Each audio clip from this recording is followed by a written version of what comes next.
नमस्कार, कैसे हैं आप सब लोग। मैं हूं आपका धर्मेंद्र सिंह और मैं हूं आपके लिए बायोलॉजी का टीचर और कौटिल्य एकेडमी से।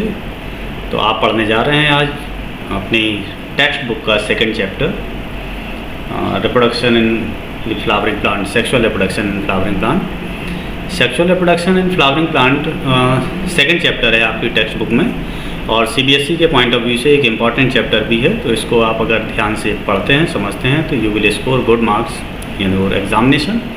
तो चलिए शुरू करते हैं टेक्स्ट बुक का second chapter, sexual reproduction in flowering plant. Sexual reproduction in flowering plant में सबसे पहले आप जब टेक्स्ट देखते हैं तो the first sentence that is written in to this chapter is, are we not lucky that the plants reproduce sexually. Right, definitely कि we are lucky that the plant reproduces sexually.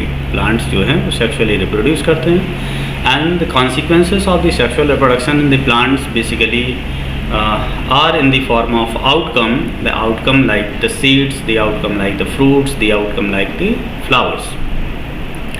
ये सारी चीज़ें हमें जो available होती हैं plant से वो हमारे लिए काम में आती हैं इन मल्टीपल पर्पसेस। इसलिए सेक्सुअल रिप्रोडक्शन प्लांट्स में एक इम्पॉर्टेंट फिनोमिनन है जिसको हम लोग पढ़ रहे हैं। Next is what the flower जो है, फ्लावर प्लांट का एक इम्पॉर्टेंट पार्ट है जिसको हम कहते हैं reproductive part of the plant is called flower. So you can simply define what is actually flower, कि फ्लावर होता क्या है। तो अगर रिप्रोडक्शन में आप देखते हैं कि व्हाट इज़ द फ्लावर, तो flower has the simple term definition, two word definition, what is the reproductive part of the plant. Plant का जो रिप्रोडक्टिव पार्ट है उसको हम क्या कहते हैं, फ्लावर कहते हैं। Reproductive part of the plant is called flower.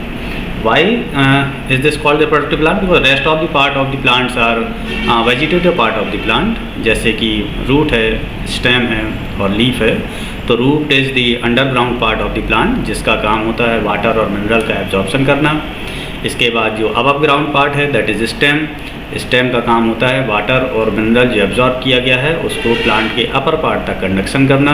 And leaves are no doubt green part of the plant जिनका काम होता है पौधों में फोटोसिंथेसिस की प्रोसेस को एग्जीक्यूट करना।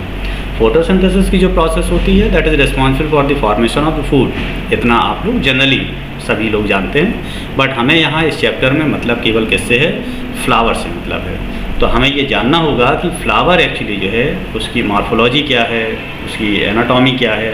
ये आपने 11th में पढ़ रखा होगा, मॉर्फोलॉजी ऑफ द प्लांट्स में, जिसमें आप फ्लावर को बेसिकली पढ़ते हैं, उनकी एनाटॉमी मॉर्फोलॉजी पढ़ते हैं। यहाँ हम फ्लावर को इस तरीके से पढ़ेंगे जिससे हमें उसका रिप्रोडक्टिव एस्पेक्ट्स पता चले।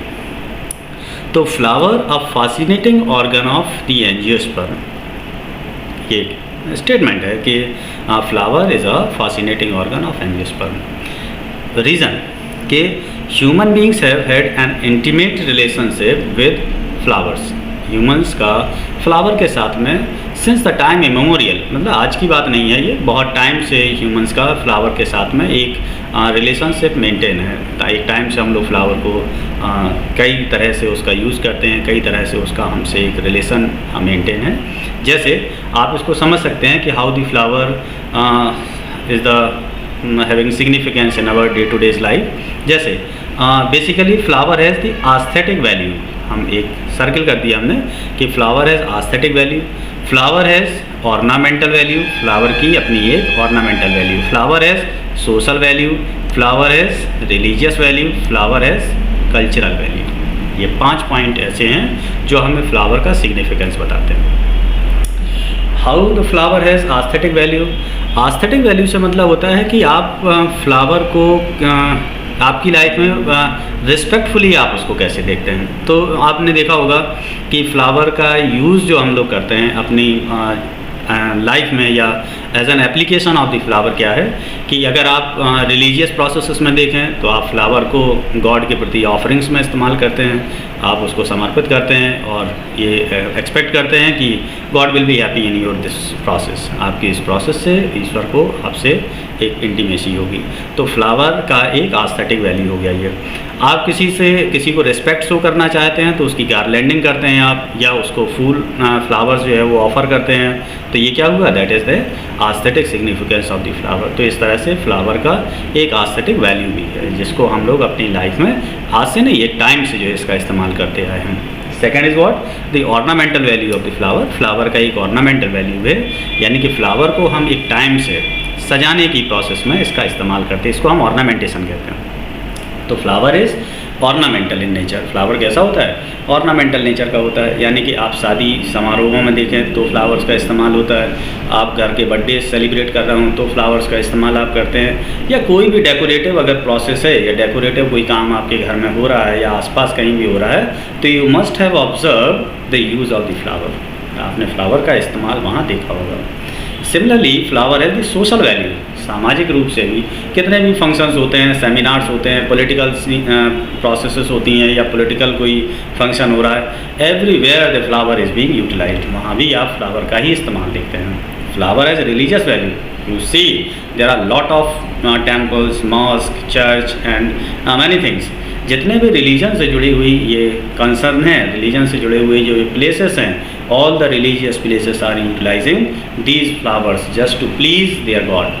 अपने ईश्वर को प्रसन्न करने के लिए इन फ्लावर्स का इस्तेमाल करते हैं। तो that's Y flower has religious value and the flower has cultural value. हमारे कल्चर में भी फ्लावर का बड़ा इस्तेमाल होता है। आप देखें कि जो जितने भी नेशनल मॉन्यूमेंट्स बने हुए हैं या जो भी बड़ी बड़ी इमारतें हैं, उन सब में कहीं ना कहीं डेकोरेशन के लिए फ्लावर का ही इस्तेमाल किया जाता है। They have always been used as a symbol for conveying important human feelings such as love, affection, happiness, grief and the mourning.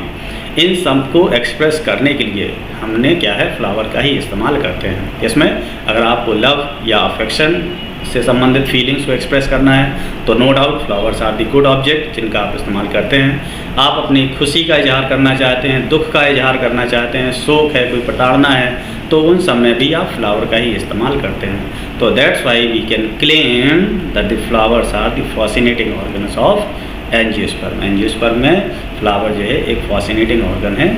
And now it is a time to discuss about the structure of flower. अब हम क्या पढ़ने जा रहे हैं, flower का structure पढ़ने जा रहे हैं। सो यू सी कि फ्लावर बेसिकली अगर हम इसको स्टडी करें तो flowers are basically of two types.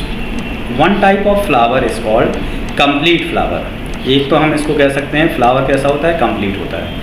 एक फ्लावर ऐसे टाइप का होता है जिसको हम कह सकते हैं इनकम्प्लीट फ्लावर होता है। There are two types of flowers, complete flower and incomplete flower. एक तो हमने क्लासिफिकेशन ऐसे किया। Second method of classifying flowers is that कि फ्लावर्स में भी यूनिसेक्सुअल, फ्लावर जो है यूनिसेक्स भी हो सकते हैं, यूनिसेक्सुअल फ्लावर भी हो सकते हैं। और दूसरे टाइप का जो फ्लावर है दैट इज़ बाईसेक्सुअल फ्लावर। ऐसा फ्लावर भी हो सकता है जो बाईसेक्सुअल है। Now let us understand what the difference between these four types of the flowers.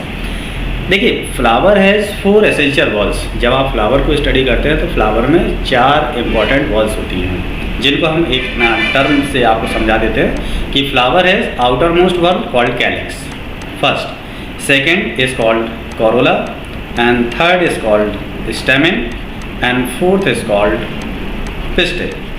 These are the four walls in the flower. Flower में ये चार वर्ड्स होती हैं, calyx, corolla, stamen and pistil. Stamen is somewhere written as androecium and pistil is written as gynoecium. आप stamen को ही androecium कह सकते हैं और पिस्टिल को गाइनोशियम कह सकते हैं। तो ये चार वर्ड्स होती हैं फ्लावर में। So any flower which is having these four word, any flower or any plant flower which is having all these floral word is called a complete flower. What is that? That is called complete flower. What is a complete flower? Complete flower is a flower which is having all these four essential word: calyx, corolla, androecium and gynoecium. Calyx, corolla, stamen or pistil, like that. So the outermost whorl of the calyx, calyx की सबसे बाहर की जो whorl होती है उसको हम उसमें क्या होता है, उसकी यूनिट्स होती हैं, सेगमेंट्स होते हैं जिसको हम क्या कहते हैं, we call it sepal. The the single unit of the calyx is called sepal. These can be in number from 4 to 5 or 6 depending upon the type of flower. अलग अलग फ्लावर्स में अलग अलग इनका नंबर होता है. तो कैलिक्स की संख्या 4 से 6 हो सकती है, 8 तक हो सकती है. The single unit of this calyx is called sepal. Penultimate whorl of the flower is called corolla. The unit of corolla is called petal. What is it? Unit of corolla is called petal. Like that. This is what the unit of corolla. तो calyx की unit क्या हुई? Sepal. और Corolla की unit क्या हुई? पीटल. Sepal और पीटल में कलर का डिफरेंस होता है कि sepals are mostly green in colour. ज़्यादातर सभी कैसे होते हैं? ग्रीन कलर में होते हैं. And they have the single purpose of life to support all the floral whorls. सारे फ्लोरल वर्ल्स को ये सपोर्ट करते हैं. पीटल जो पेनाल्टीमेट वर्ल होती है, पेनाल्टीमेट वर्ल कलरफुल होती है. It has some colour, may be anything, may be red, may be blue, may be something else. ये येलो हो सकती है और ब्लू हो सकती है, कुछ भी हो सकती है, बट हाँ ग्रीन नहीं होती है. तो ग्रीन कौन सी होती है? कैलिक्स वाला पार्ट ग्रीन होता है और कोरोला वाला पार्ट कलर्ड होता है. तो that is what the second whorl. And now moving to the third part of the flower, that is called stamen. Stamen consists of anther. What is? Stamen consists of anther. Stamen में क्या शामिल होता है? Anther शामिल होता है. Anther is connected to a filament like structure, that is called filament, मतलब thread like structure, that is called filament. The connection between anther and the filament, यानी कि like this is anther, this is filament, और यहाँ जो connection बनता है, this connection is called connective. So there are 3 part of the flower, anther, connective and filament. These all 3 parts all together constitutes stamen, और we can call it androecium. क्या कहते हैं हम इसको? इसको हम stamen कह सकते हैं या फिर इसको androecium कह सकते हैं. Right? And now move to next part of the plant, that is the fourth part of the plant. Fourth part of the plant is what? Pistil. अब हम किसकी तरफ जा रहे हैं? पिस्टिल की तरफ जा रहे हैं. तो पिस्टिल जो पार्ट होता है, that is the female reproductive part. Stamen is the male reproductive part and pistil is the female reproductive part. तो पिस्टिल कंसिस्ट्स ऑफ, या gynoecium consists of stigma, and next is called the style, and the fourth is called ovary. Third is called the ovary, sorry. तो what is? There are 3 parts of the pistil or the gynosium, stigma, style and ovary. There is a single purpose of the stigma to receive the pollen grains. This is the part of the stigma. इसका काम क्या होता है? pollen grain को receive करना. ये pollens को receive करता है. There are multiple pollinators जिनका काम होता है एक प्लांट से pollen grains को लेके दूसरे प्लांट के फ्लावर तक पहुंचाने का काम होता है. तो ये क्या ये किसका काम क्या है? रिसेप्शन करने का. तो stigma is responsible to receive the pollen grain. Stigma क्या करती है? pollen grain को रिसीव करती है. इसके बाद पॉलिनेशन जब हो जाता है तो पॉलन का जर्मिनेशन होता है, और जो जर्मिनेशन के बाद पॉलन ट्यूब बनती है, that with the help of style से यहाँ से ऐसे होते हुए फाइनली कहाँ? ओवरी के अंदर जो है वो एंटर करती है, और पॉलिनेशन की प्रोसेस सक्सेसफुल होती है when the fertilization process takes place. So these are what the 4 parts of the plant, जिसको हम कहते हैं कैलिक्स, कोरोला, एंडोसियम और गाइनोसियम. तो these flowers are called complete flower. And this is called incomplete flower. Remember what is called the incomplete flower? Flower is incomplete when either of the whorl is missing. Suppose कि किसी flower में calyx है but Corolla है और stamen नहीं है. तो अगर स्टैमिन नहीं है तो उसमें पिस्टिल है, तो एक फ्लोरल वाला एब्सेंट है, तो दिस फ्लोरल वाला is absent, that's why this kind of flower is called incomplete flower. अगर उसमें पिस्टिल है और स्टैमिन नहीं है, या स्टैमिन है और पिस्टिल नहीं है, तो जिसमें पिस्टिल है वो पिस्टिलेट फ्लावर कहलाएगा, और जिसमें स्टैमिन है वो स्टैमिनेट फ्लावर कहलाएगा. तो चलो अब 2 तरह के हमें फ्लावर एक और हो गए. एक टाइप का फ्लावर क्या होगा? Staminate flower. ऐसा फ्लावर जिसमें स्टैमिन प्रेजेंट है, that is called the staminate flower. और ऐसा फ्लावर जिसमें केवल पिस्टिल प्रेजेंट है, that is called pistillate flower. तो इस तरह से फ्लावर जो है वो 2 तरह के हुए, staminate flower and pistillate flower. तो हमने 2 तरह के फ्लावर एक तो स्टडी की है. एक तो क्या? कंप्लीट फ्लावर, दूसरा इनकम्प्लीट फ्लावर. कंप्लीट कौन है? जिसके चारों फ्लोरल वर्ल्स हैं. और इनकम्प्लीट कौन है? जिसमें कोई फ्लोरल वर्ल मिसिंग है ना. तो जिसमें चारों वर्ल हैं वो कंप्लीट, जिसमें एक आध एब्सेंट है वो इनकम्प्लीट, जिसमें स्टैमिन प्रेजेंट है केवल, पिस्टिल नहीं है वो स्टैमिनेट, और जिसमें पिस्टिल प्रेजेंट है स्टैमिन नहीं है, that is pistillate flower. Now ऐसे फ्लावर जिनमें स्टैमिन और पिस्टिल दोनों हैं, both the sex organs are present in the same flower, that is called bisexual flower.